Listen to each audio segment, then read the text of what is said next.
Baik, sebelumnya selamat siang Kak Rulita. Selamat siang, Kak Sekar. Sebelumnya aku mau ngucapin terima kasih banyak ya Kak Rulita karena udah mau jadi konseli aku. Iya, sama-sama. Nah, karena di sesi konseling ini kita akan membahas satu permasalahan.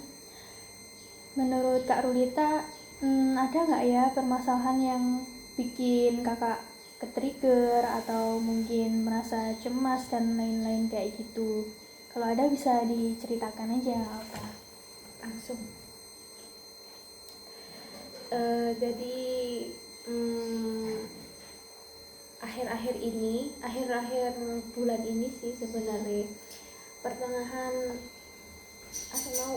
mau UTS tuh loh. Nah itu aku sempet kayak burn out. Gak dikencengin nggak apa-apa kok Kak. Jadi aku agak burn out pas waktu mau UAS itu. Jadi aku tuh ngerasa kayak aku kurang paham sama materi yang di semester 4 yang dijelasin dosen itu. Jadi aku ngerasa kayak bodoh banget gitu. Terus setiap mau kayak berangkat kuliah itu bawahnya kayak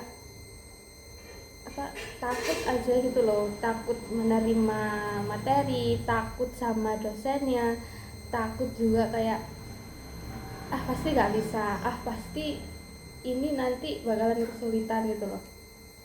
Tapi pas sampai sampai kelas itu awalnya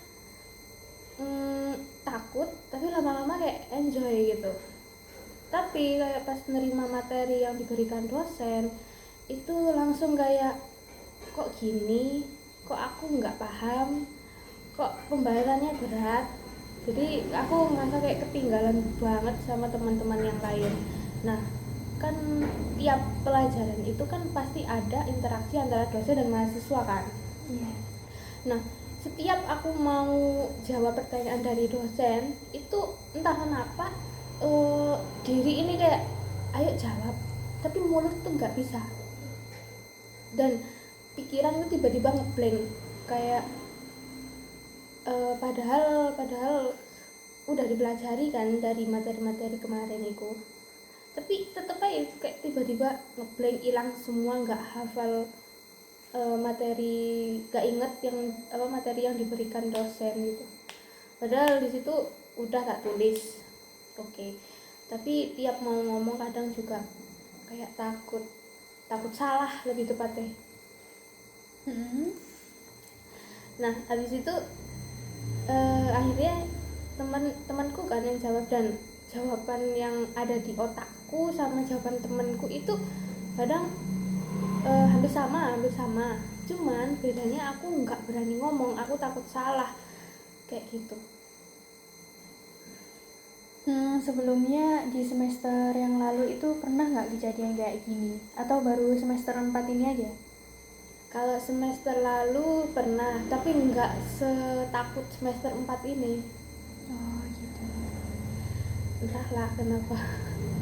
Tapi emang ngerasa kalau semester 4 ini ya mungkin materinya semakin susah kali ya. Jadi mau nggak mau harus kejar materi yang bener-bener kayak tiap hari harus belajar gitu. Aku juga takut kayak aku ketinggalan materi sama teman-teman. Aku ngerasa kayak aku ketinggalan banget, dan gimana ya, itu berdampak juga ke pertemanan.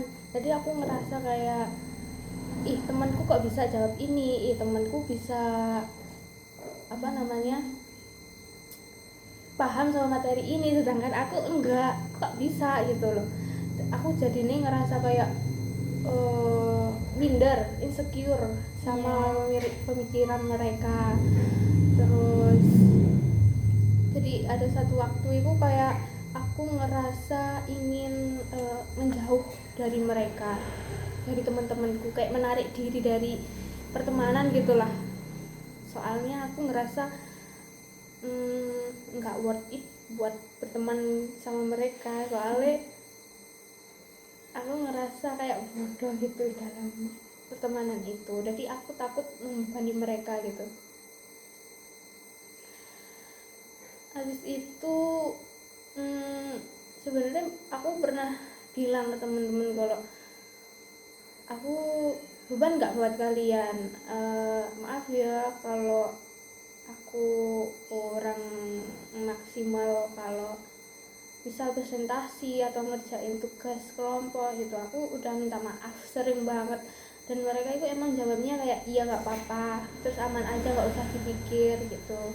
Emang kayak nyemangatin sih, tapi posisi aku di situ itu bener-bener susah banget, kayak lagi down banget gitu loh. Jadi ya walaupun disemangatin teman, cuman tetap aja kayak nggak bisa, aku tetap kayak bakalan ngerasa minder banget.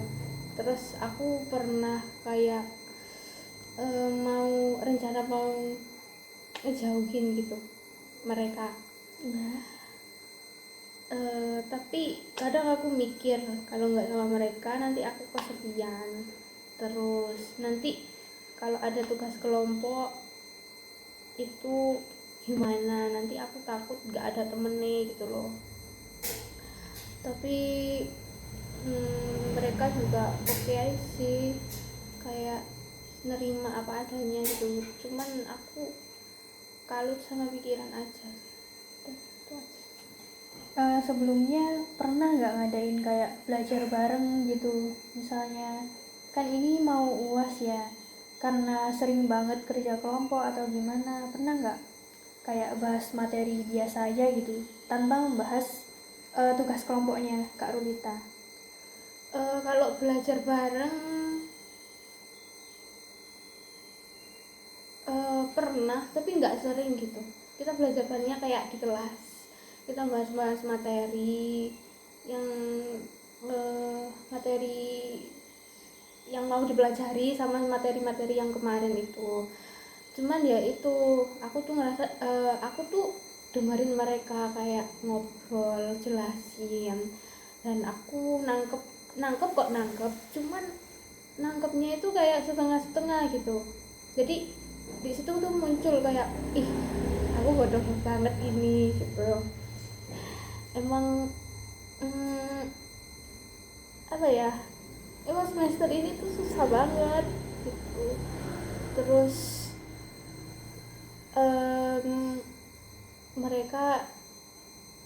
mereka kayak juga tanya kok, kayak kamu kurang pahamnya di mana, di bagian mana gitu kan.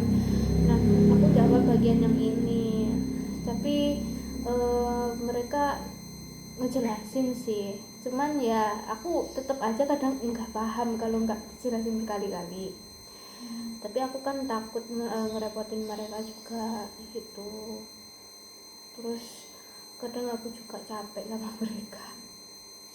Capek kenapa Kak kalau boleh tahu? Mereka itu kadang gimana ya, bahas materi, cuma yang menurut aku mereka itu kayak yang nyambung, yang anak-anak yang itu loh, kayak pinter, maksudnya langsung nangkap gitu loh. Biasanya kan ngobrolnya langsung nyatu gitulah pokoknya. Iya.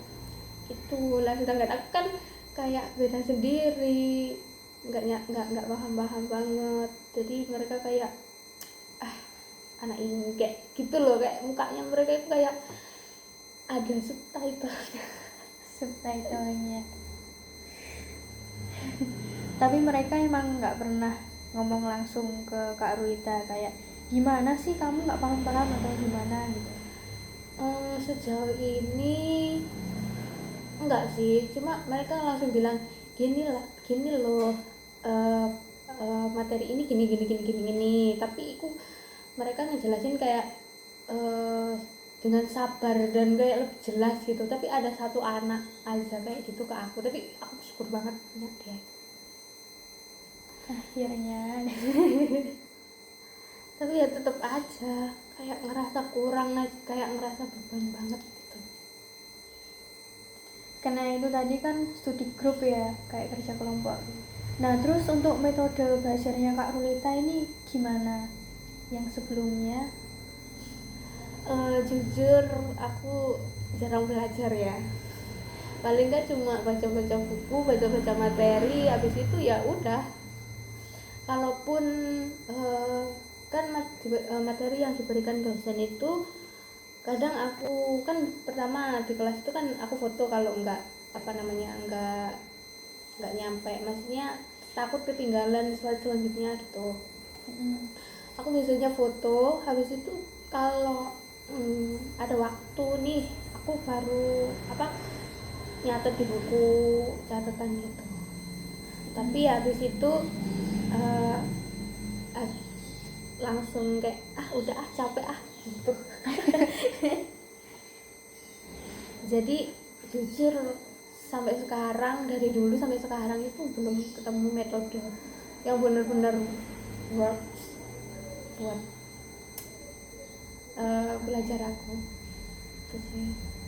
Nah menurut penglihatan dan observasi Kak Rulita ini selama di kelas, emang teman-temannya Kak Rulita itu semuanya belajarnya kayak gimana? Apa cuman baca materi doang? Atau mereka pernah cerita mungkin aku belajar gini gitu? Kalau teman mereka itu kayak baca-baca aja sih, setauku ya. Mereka baca buku catatan sebelumnya sama baca-baca jurnal, kayak mereka itu belajar sendiri gitu loh. Tapi kebanyakan mereka juga hampir semuanya kayak aku ini jarang belajar. Paling belajar kalau pas mulai ada ujian UTS, UAS atau kuis gitu toh. Kayak gitu ya soal pertemanan. Nah sebelumnya sama teman-teman studi grup itu tadi, ini flashback lagi ya ke teman-teman studi grup. Itu apa pernah kayak bikin kelompok belajar maksimal gitu, kayak misalnya metode belajarnya Runita nih audio visual, jadi kita bikin audio dan visual kayak misalnya belajar di website atau belajar di YouTube kayak gitu, terus di share ke teman-teman. Habis itu pasti ada salah satu teman atau mungkin Kak Rulita sendiri nih yang bikin schedule belajar, kayak misalnya materi buat besok kayak gini, besok ada kuis nih, ini catatan aku kayak gitu. Jujur nggak ada ya. Mereka itu kayak belajarnya sendiri-sendiri gitu, nggak yang belajar kelompok gitu, enggak. Jadi kita itu belajar kalau ada materi yang kurang paham aja, tapi selebihnya itu nggak pernah kayak share materi atau catatan. Mungkin kalau kita nggak minta kamu materi ini ada catatan, enggak. Nah kalau nggak minta kayak gitu ya nggak dikasih. Tapi gimana ya, mereka itu kayak kita itu kelihatannya kayak selalu bersama, tapi kalau ditelusuri lebih dalam itu hasilnya individu semuanya. Oh gitu. Jadi kayak cuma luarnya aja yang kayak solid, tapi kalau dalamnya ya individu aja. Bahkan kadang ada temen yang belajar kelompok itu jujur dia agak pelik, entah itu dari catatan atau kadang kita yang nggak paham, kadang dijelasin, kadang enggak, kayak lihat kemarin, lihat tanya ini tanya itu gitu, kayak lempar gitu loh. Gitu. Nah kadang kalau nggak dikasih kayak penjelasan gitu kan, aku mau nggak mau tanya yang lain, tapi yang lain juga kadang masih bingung, terus akhirnya dia tanya si itu lagi. Nah tapi dia itu apa namanya ngasih tahu ke temanku itu yang lainnya, jadi kayak mereka itu lebih lihat-lihat gitu loh, paham nggak, lihat-lihat kayak apa namanya, pilih-pilih. Oh, pilih-pilih orang. Okay. Buat di studi grupnya ya itu. Nah, apakah teman-teman di studi grup sama teman-teman buat main, terus buat kesana kesini, buat ngapa-ngapain bareng, apakah itu sama semua, Kak? Aku lebih condong ketiga temanku, si O sama si F itu sih, itu mereka juga kadang ngajak main, ngajak ke sini, ngajak ke situ. Kalau yang dua orang tadi itu enggak, jarang banget. Kita emang kalau di kampus selalu bersama ya, tapi kalau di luar kampus itu udah kayak masing-masing gitu. Soalnya mereka berdua itu juga kadang pilih-pilih banget kalau berteman, pilih-pilih juga kalau ngasih penjelasan materinya tuh. Nah itu sih yang buat aku sedih banget, kayak pengen menjauh dari teman-temanku itu ya, faktor si kuliah itu, terus faktor dari pertemanan itu. Tapi kalau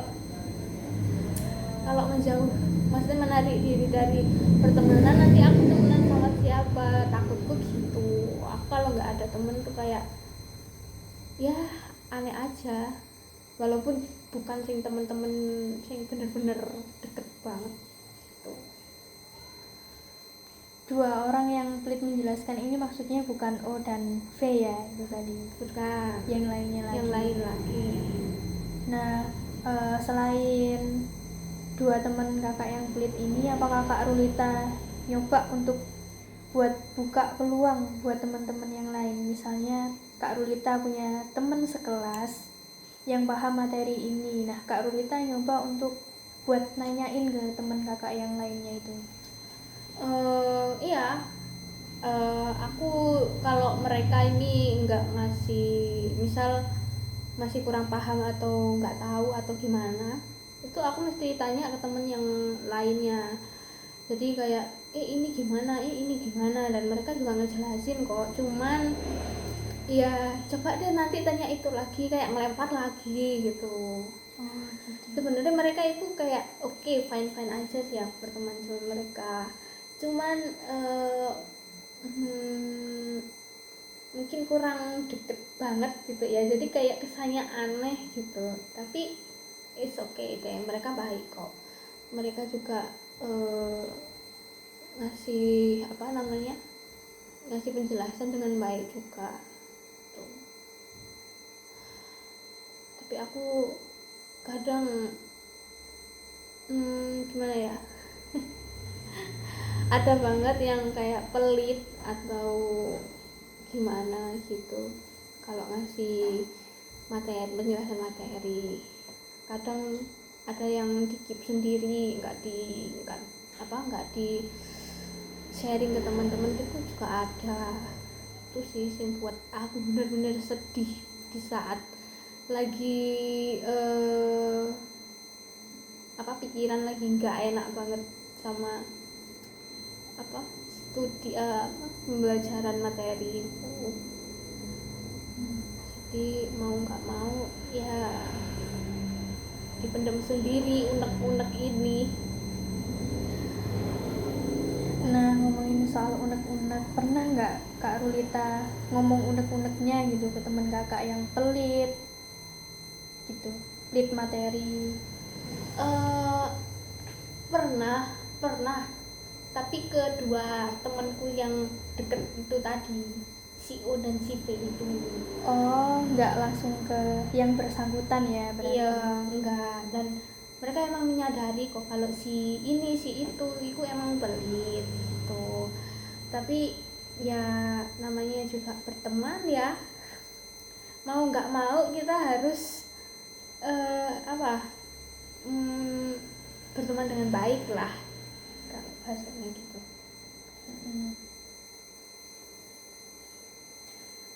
Sebelumnya apa ada yang ingin diceritakan lagi soal teman-teman yang lain gitu mengenai metode belajar Kak Rulita ini?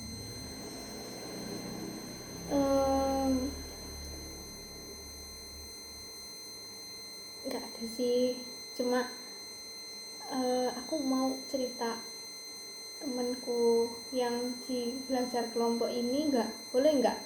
Iya, silahkan. Ini dari dulu, dari mulai PKKMB tapi jadi temanku ini yang dua anak yang pelit itu tadi. Nah, salah satunya ini aku nggak benar-benar deket dari awal. Jadi aku mulai deket sama dia itu semester berapa ya?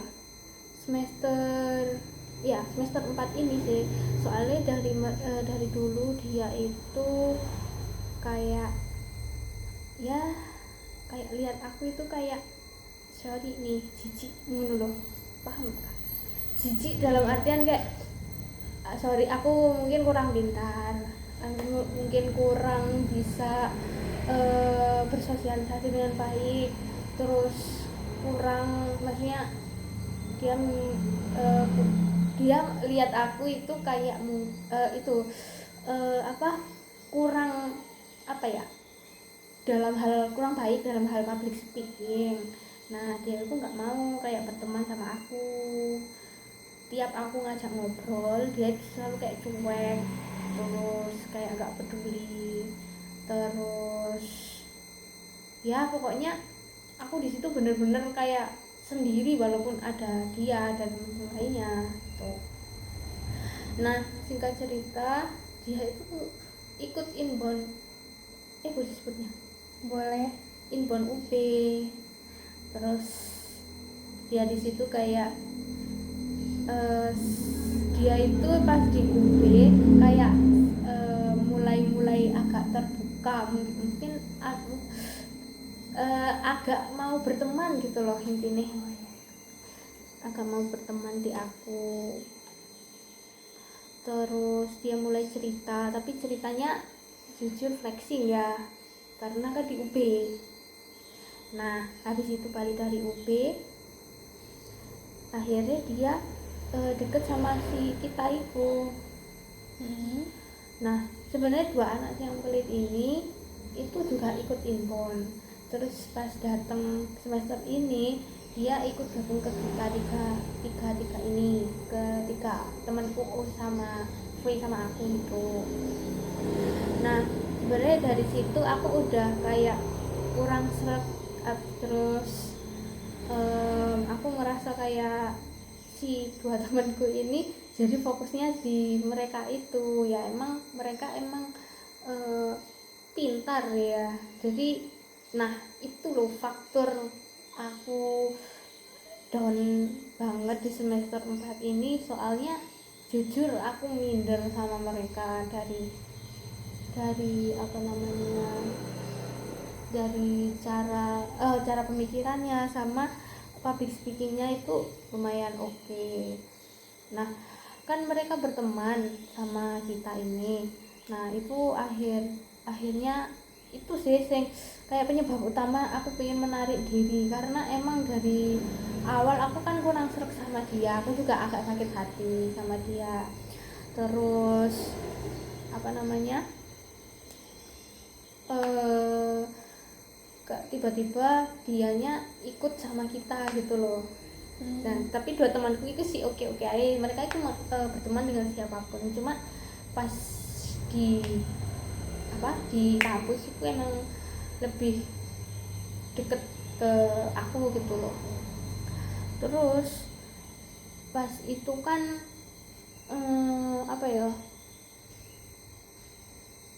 pokoknya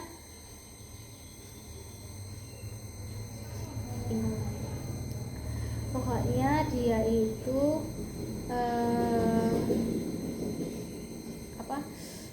datang ke teman-temanku itu kayak ya dua anak itu kan kayak nyambung gitu. Nah sejak di situ aku juga kayak agak pendiam gitu, jarang nimbrung, jarang apa gitu. Tapi kalau diajak ngobrol, iya aku kayak apa ya, nyauti gitu loh. tetap ngobrol kok, cuman ya kadang pembahasannya kayak arahnya kemana sih. Aku tuh kadang bingung ya dibahas apa kalau bukan kelompok ya, maksudnya bukan tentang tugas kelompok itu. Tapi ya gimana ya, aku sebenarnya pengen banget kayak menarik diri dari pertemanan itu, cuman kalau nggak sama mereka sama siapa. Yang lain juga punya circle sendiri sih di kelasku itu, jadi kayak mau gabung, tiba-tiba gabung ke sana ke sini itu kan rasanya kayak aneh. Kayak, kamu dari awal kok nggak sama aku, tiba-tiba sama aku, kan aneh gitu kan. Aku takut persepsi mereka gitu.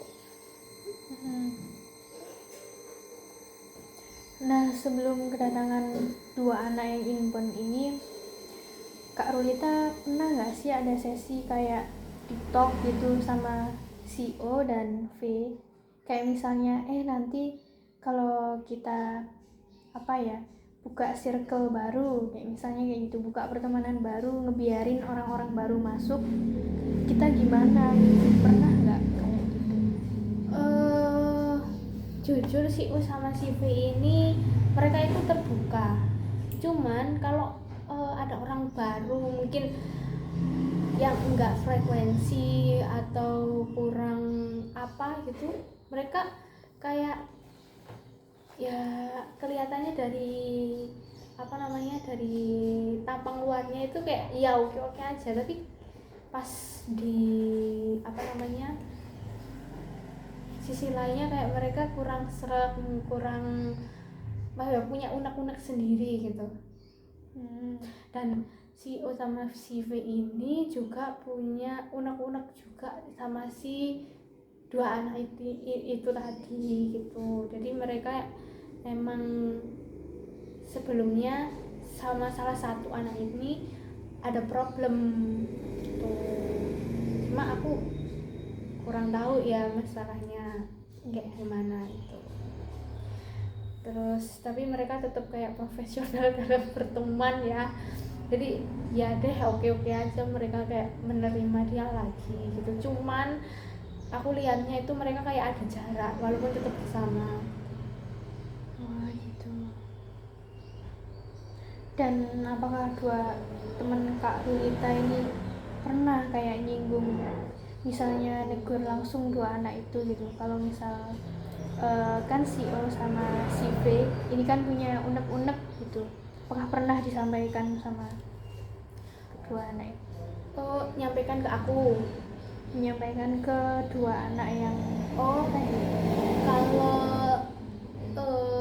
temanku yang itu dia pernah kayak negur langsung, kayak ngomong unek-uneknya itu sama si temanku satunya lagi yang agak gimana gitu pas waktu PKKMP sama aku itu loh.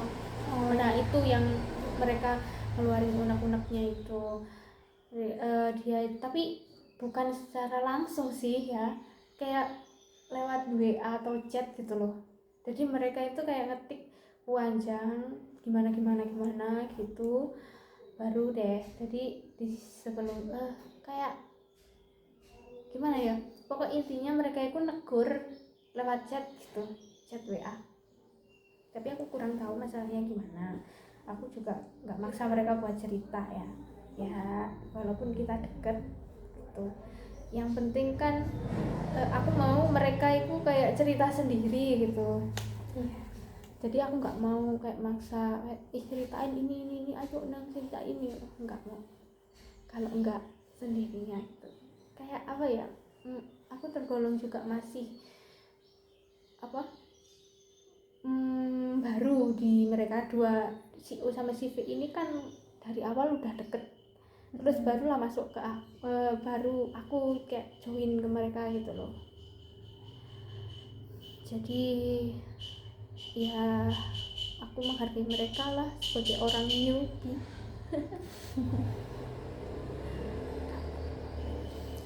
Oke, karena kan Kak Rulita ini ngerasa kayak newbie ya di hubungan pertemanan si O dan V.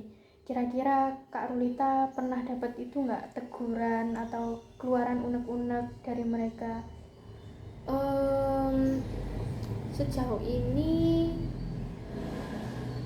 nah ya ada deh, tapi cuma dari si O aja kayaknya, bukan negur sih, lebih tepatnya kayak nasihati gitu. Nasehatin gimana itu Kak kalau boleh tahu?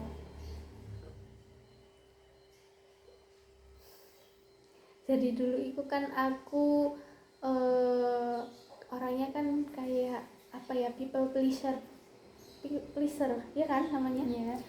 Nah itu dia bilang kalau dikit-dikit itu jangan minta maaf kalau nggak salah, atau dikit-dikit jangan kayak terlalu merendah diri gitu loh.